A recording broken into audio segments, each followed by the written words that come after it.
Last episode में जो कुछ भी हुआ वो सब तो आप सभी पहले ही जानते हैं।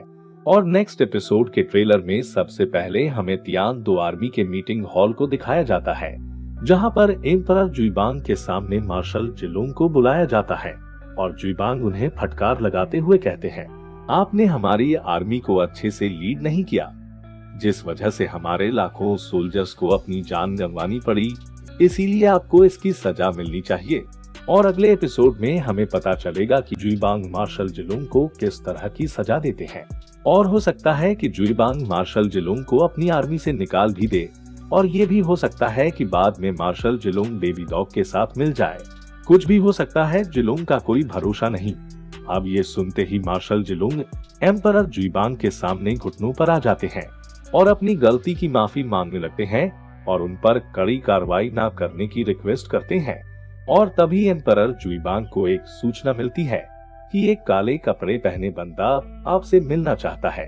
और इसके बाद हम उसी को मीटिंग हॉल में एम्परर जुइबांग के सामने काले कपड़े पहने एक बंदे को खड़ा देख पाते हैं। और फिर एम्परर जुइबांग उसे अपनी पहचान बताने को कहते हैं, पर वो बंदा अपनी पहचान बताए बिना मुद्दे की बात पर आता है और कहता है, वुहान एम्पायर गुप्त रूप से एक टीम को आपकी ओर भेज रहा है। ये सुनकर एम्परर जुइबांग हैरान होते हैं और आगे बढ़ते हुए पूछते हैं, अभी वो टीम कहाँ पर है और उस टीम का ओरिजिन क्या है।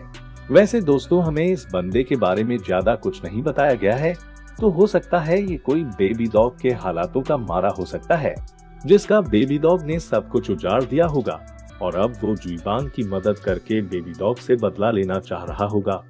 खैर छोड़ो, ये हम बाद में देख लेंगे। वैसे दोस्तों, आगे की बैटल बहुत ज्यादा इंटरेस्टिंग होने वाली है, क्योंकि इस बैटल में ये जो अननोन बंदा जिस टीम की इंफॉर्मेशन लेकर आया है, वो टीम शायद एंजल हॉल की होगी।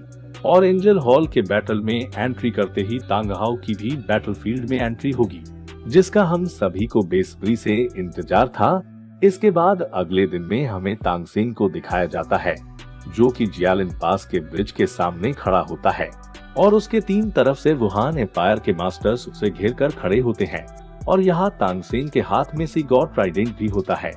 इसके बाद तांग सेन बोलता है, मुझे इस इल्यूजन के कंप्लीट होने से पहले ही बाहर निकलना होगा।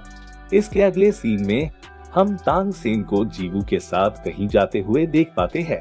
इसके बाद फिर से तांग सेन को बेबी डॉग के किसी इल्यूजन में फंसते हुए दिखाया जाता है। पता नहीं तांग सेन कहाँ फंसता रहता है, बावली पूछ। इसके अगले सीन में हमें तांग सेन को दिखाया जाता है, जो कि अपने सी गॉड ट्राइडेंट की मदद से सभी श्रेक डेविल्स की पावर को बूस्ट कर रहा होता है। और ये मुझे भी पहली बार पता चला है कि तांग सेन अपने ट्राइडेंट से किसी की भी पावर को बूस्ट कर सकता है। तो फिर निंग्रो ग्रुप क्या कर रही है? खैर छोड़ो, हमें क्या। इसके बाद तांग सेन बेबी डॉग से कहता है, अगर तुम दोबारा मुझसे लड़ना चाहती हो तो फिर तुम्हें अपनी मेंटल पावर का यूज करना होगा। इस तरह से मजाक बनाता देख बेबी डॉग को बहुत गुस्सा आता है। और फिर अगले सीन में हम तांग सेन को फिर से बेबी डॉग के किसी इल्यूजन में फंसते हुए दिखाया जाता है, जो देखकर जीवू कहती है, इस इल्यूजन के झटके सच में बहुत ज्यादा पावरफुल है, पता नहीं तांग सेन इसे कैसे हैंडल करेगा। जिसके अगले सीन में बेबी डॉग तांग सेन से कहती है, अब तुम इसी इल्यूजन में हमेशा के लिए फंस कर रहने वाले हो और इसमें तुम्हारी सोल भी हमेशा के लिए तुम्हारे साथ ही खत्म हो जाएगी। और इसी के साथ आज का हमारा ये एपिसोड भी यहीं पर खत्म हो जाता है।